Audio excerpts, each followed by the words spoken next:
on. These people who see Jesus, and I've said this so many times and it just keeps happening, in the stain on a wooden door at a car dealership or at an ugly duckling or rental car place. They see them in grease stains left by potato chips. They see them on the side of water towers. I mean, you got to be kidding me. It's outrageous. It's been a long time. We haven't done it in many, many months now, and many of you have been asking for it. So it's time for another edition of Ask the Atheist. Now, as you know, I am your in-house atheist. Maybe you've never met an atheist. Maybe you think you've never met an atheist, but I indeed am one. Have been for all my life. I've been an atheist since before I knew there was a word to describe what I am. I just never believed any of the fairy tales. Never believed them. I am not here to proselytize. I'm not here to convince you I'm right. We have freedom of religion in this country, and I think that's fantabulous. You have the right to believe any harebrained story you hear. It's fine. Fine with me, and I won't try to talk you out of it either.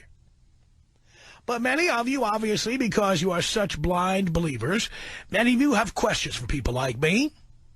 You wonder how somebody like me could not believe your fairy tale, your particular story. Your particular story explaining things that men do not understand, have not figured out yet. You have to have a story. Men have to have an explanation for everything. So they have to have a story. They have to create a fairy tale to explain how life began. Does it really matter? Why do we care? Well, if you do, your little fairy tale is a rationalization, is the way I see it. I don't care which one you believe. I don't care if you believe in God, Buddha, Satan, Jehovah, call them what you will, Yahweh. It's all the same to me. It's all the same to me. So I am your house atheist, and if you've ever wanted to ask a question of a bona fide atheist, now here is your chance. Forgive me, Father, for I will sin. I believe right now Jesus is touching you, and he's speaking to you deep inside your heart, and he's saying, I want to heal you. I want to help you. God gives you the ability to get out of poverty. God is my witness. I look at myself in the mirror, and you've heard me say it, and I just preach to myself. I mean, I speak in tongues, and I prophesy, and then I interpret, and I give an offering. In Jesus' name, I pray. I give it up to God. I'm a God warrior. We must come to Jesus with a humble attitude. We must acknowledge that he can, and then we must have a revelation that God wants to touch you, and he wants to heal you. Tom Leykis. James on the Tom Leykis Show. It's Ask the Atheist. I'm the atheist. Hello. Man, what's up, Tom? Not much. I'm trying to question your atheism here. I don't think you're a real atheist. Why would that be? Well, you see, I wrote it down the day you said this on about January 21st, about 4 o'clock. You started off a sentence by saying, Lord only knows. And I'm an atheist. Yes. And when I heard that, I started laughing. Well, let me explain to you, sir. I've been to the supermarket, and I asked if they had any Peter Pan. And they said yes. So I said Peter Pan to several people. Do you think I believe in Peter Pan? I also, one time, sang along when a group of people were singing Santa Claus is Coming to Town. Do you think I believe in Santa Claus? I read a book called Moby Dick. Do you think I believe there's a whale named Moby Dick? Thank you for your call. 1-800-5800-TOM. Setting them up and knocking them down. Michelle on the Tom Leykis Show. Hello. Hey, Tom. I had a question. I just wanted to know if there was something in your life that made you realize, oh, this is why I don't believe, or if it's something you just always knew that you didn't believe, or just what about, when did you kind of know I'm an atheist? I've always known it. That's what I said earlier. There was no event. I think it's the other way around. What caused you to believe? Most people who say they believe in God, when you quiz them about it, when you probe them, you find out that the reason is because their parents shoved this belief down their throat when they were kids, forced them to go to classes, told them, we're Mormons, so you're a Mormon. And that is not because they had some kind of epiphany. Right. Well, I'm agnostic, but I I was raised Jewish, and I do understand what you're saying because it was definitely forced down my throat. Went to Jewish school, and I kind of moved away from that. I kind of didn't really like that feeling of living in a bubble and believing what you're told to believe. But but I still have the feeling of like, okay, I acknowledge some form of magical mystery in the world or in the universe. I just don't feel like I can label it as this is correct and this is not, and that kind of thing. So so at least but you don't even believe that, right? You don't even believe that there's something. No. Okay. Another thing is I wanted to know if you think that because of the economic crisis that we're having right now, if you believed that people are going to turn more to religion or more to some kind of mystery of the universe or whatever, just because during hard times they might want to hold on to something, or is that your experience? Do you believe that? I don't believe any of this stuff. For me, why do we need to hold on? We are born and we're going to die. Right. That's it. Mm-hmm. I do not believe in a soul. I do not believe that something's going to burn in hell or rise up to the clouds. I just don't believe in any of that stuff. I don't. So why be a hypocrite about it? Right. Yeah, well, absolutely, and I could definitely see where you're coming from. It's kind of bold, to take that stance because, where you're coming from, it's like, okay, this is it, and when we're gone, we're gone. There's nothing else. Yes, and why would this. you have the ego to believe that you're going to be here any longer than the time you have? Right. Who are you? Who is anybody? Right. You're born, you live, you die. Yeah. Where do you get this idea that somehow you're going to live on after you live? So what do you think happens to you afterward? Nothing? Worm food. Wow. That's kind of scary, though, right? No, it's not. I'll be dead and I won't know the difference. Right. Well, yeah, that's one way to look at it. Well, that's what happens to all organic matter. If you look at it, turns to worm food. Oh. Turns to soil so new things can grow. That's all it is. Wow. What's so scary about that? Wow. Thank you for that, Tom. I appreciate Wait, you haven't it. answered my question, and this is my final question. What is so scary about that? Well, okay, I guess what frightens me about that is, just the Did you have a feeling party? Did you have a party to attend in the 22nd century, and now you're afraid you won't be able to make it?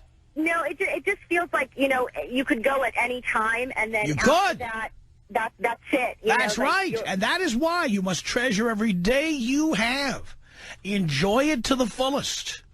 Yeah. That's what you must do. I got you, Tom. Thank you very much. All right. Thank you, Michelle. 1-800-5800-TOM. That's our telephone number. Brian on the Tom Leykis Show. Hello. Hey, Tom. Hey. How you doing? Good. I just had a quick question. Which do you think came first, the chicken or the egg? Since you're an atheist, I mean... I have no idea. Do you? I think it had to be the chicken because you need something to sit on the egg to get it warm to be able for it to... Yeah, but you don't know. And that's the thing. We will never know. And the Bible doesn't even tell you that. True. That's all I had for you, man. Just quick questions. You take me out with a bong rip? Of course I can.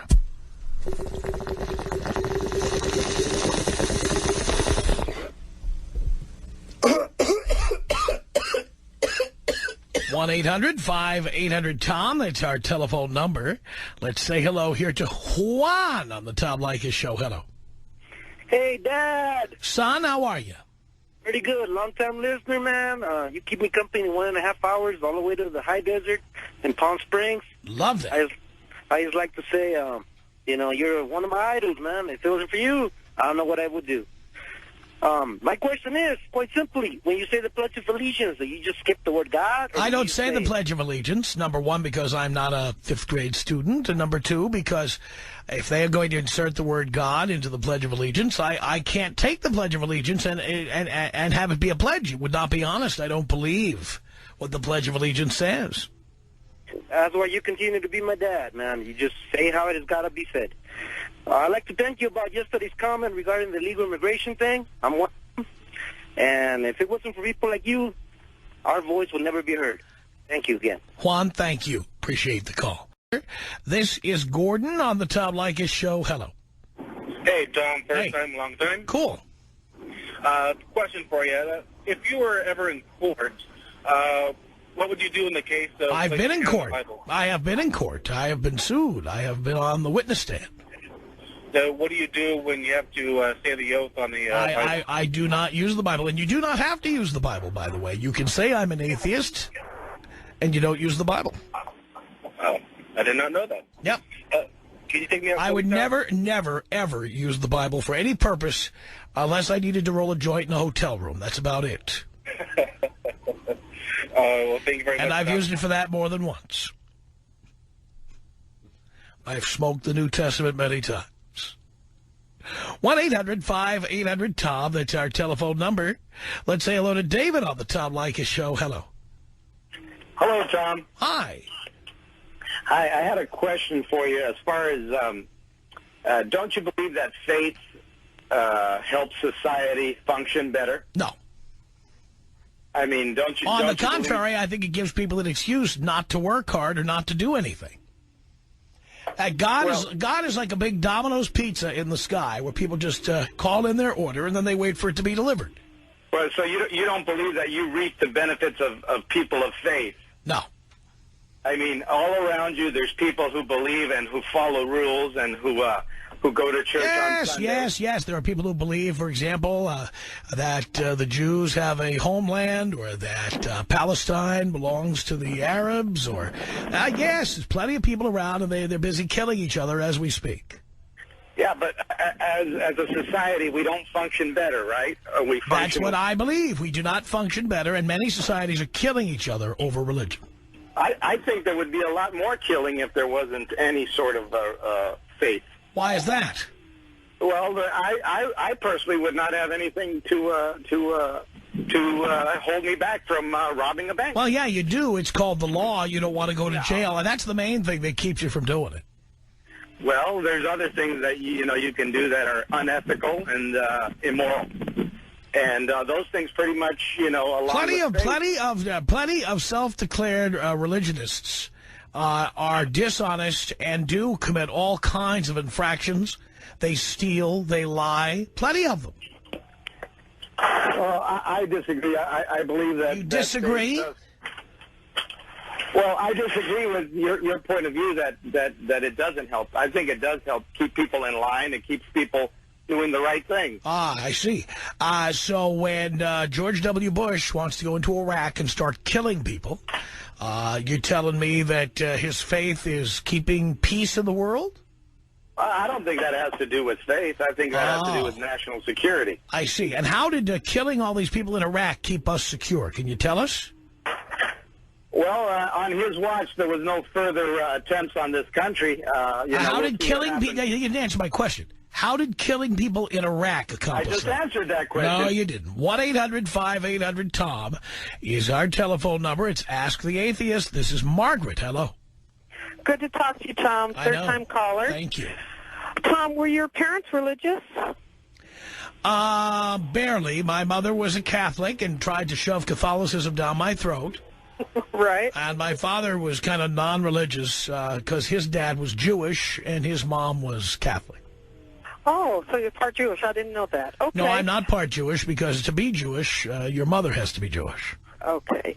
Also, Tom, what do you believe about people who claim to have near-death experiences? I think that's as delusional as thinking you're seeing the Virgin Mary on the side of a napkin.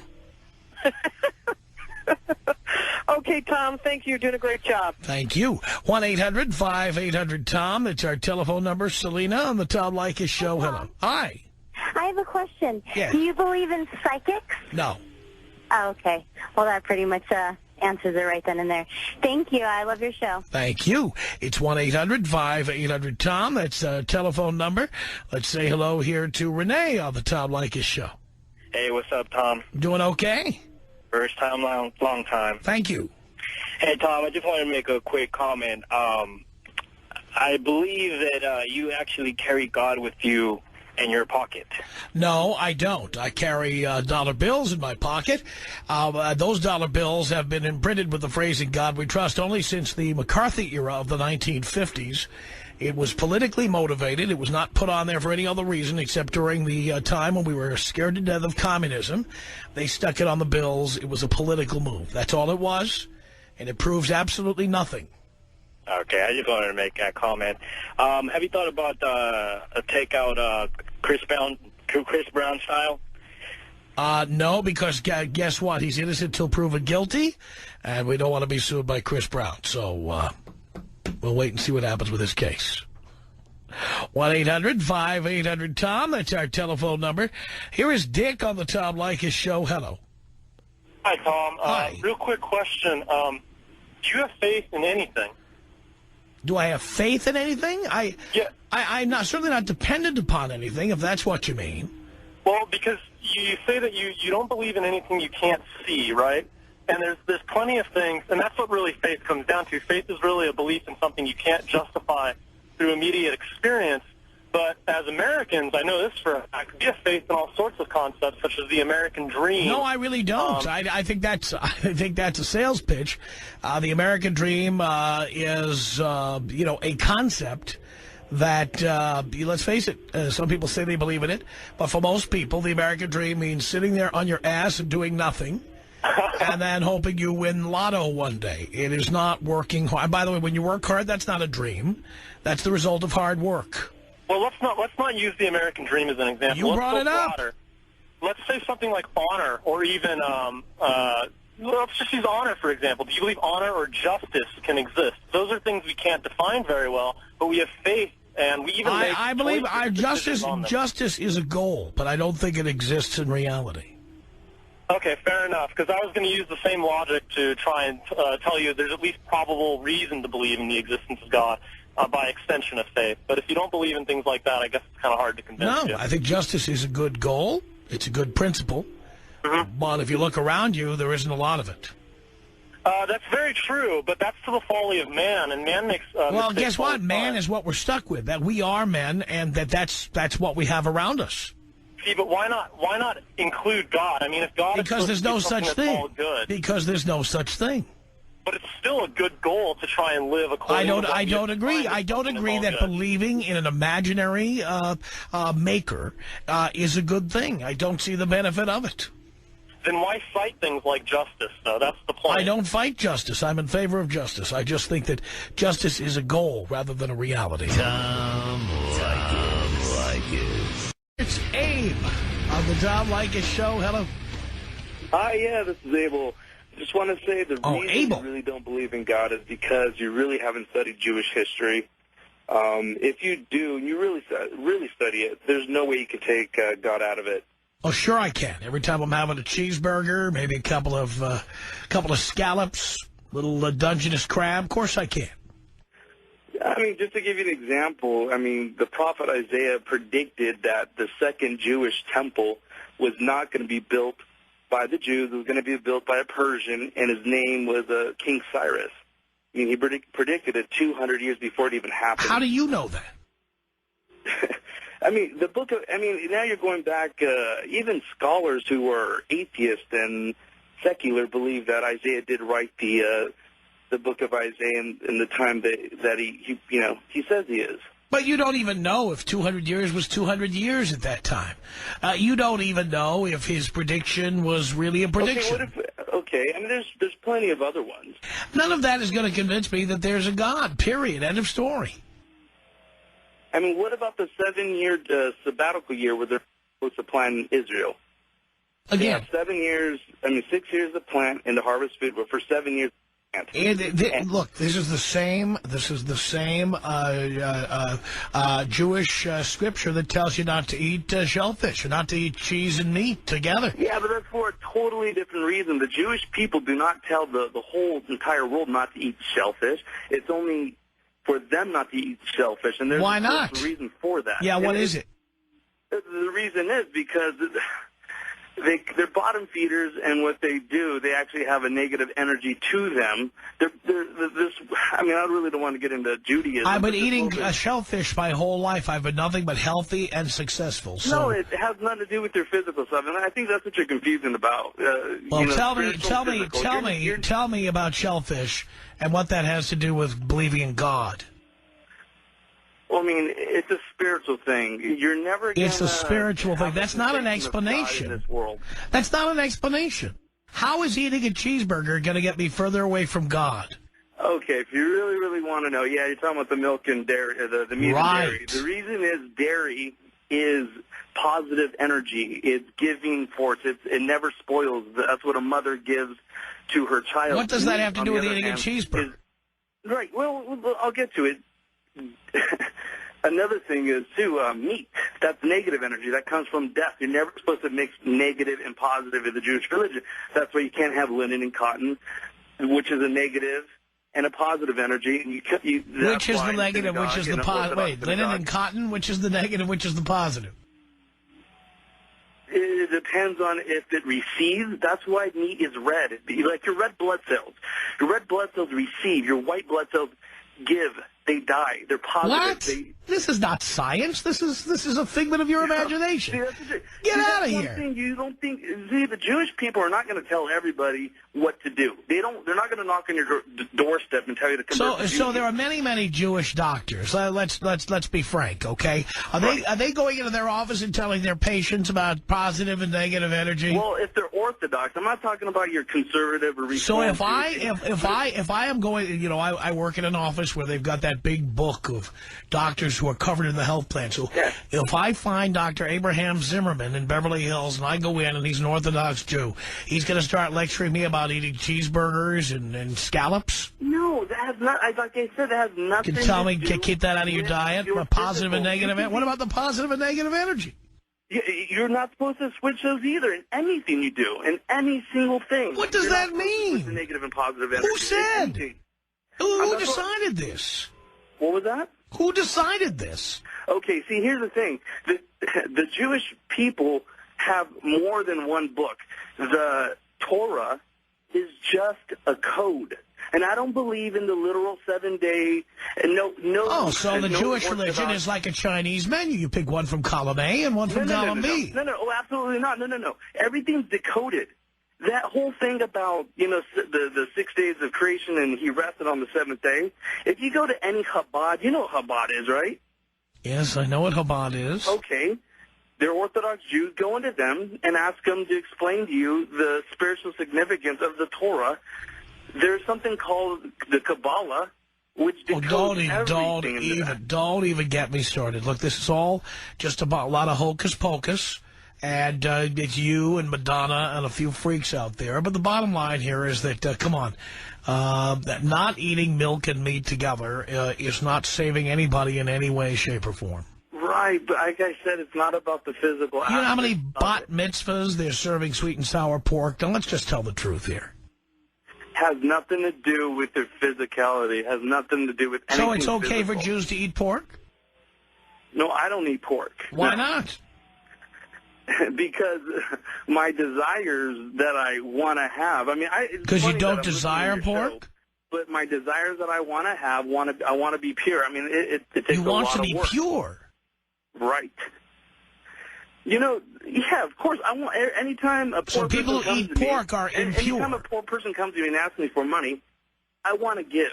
And I eat positive food, and just for my strength of my soul. That's funny. You can laugh, but I really want to make this this is a better place, and I feel that any Jewish person or any other person. And by not eating a Pizza Hut pizza with a stuffed crust and pepperoni, somehow you're getting closer to God. not that I'm getting closer. I have more strength to do the right thing and to choose the harder, but you know, the harder path that pays by off eating more. marble cake, you're stronger than a guy who eats scallops. No, it's not. It has nothing to do with physical strength. It's just how are you my stronger? full strength. How are you stronger eating pastrami from a kosher deli than a guy is eating scallops? Well, let me tell you why. Because in kosher red meat, all the blood is taken out. And yeah, but the fat isn't taken out. And, you know, let's talk health for a second. When you see that nice, big, fatty piece of pastrami that tastes so good, do you think the person eating pastrami is healthier than the person eating Dungeness crab cakes? No. Physically, no. I don't think so. But like I said, the kosher meat has no blood in it. And what happens when you eat blood so of what an about, animal, what about, you actually get the lust of an animal. We're trying to rise above I have the seen, animal wait a minute, kingdom. I have eaten steaks that are marked kosher. Steaks. Right. There's blood in them.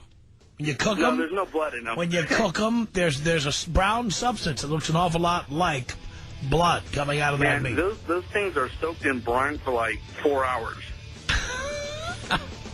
I don't think you're going to convert anybody here today, but I thank you, Abe.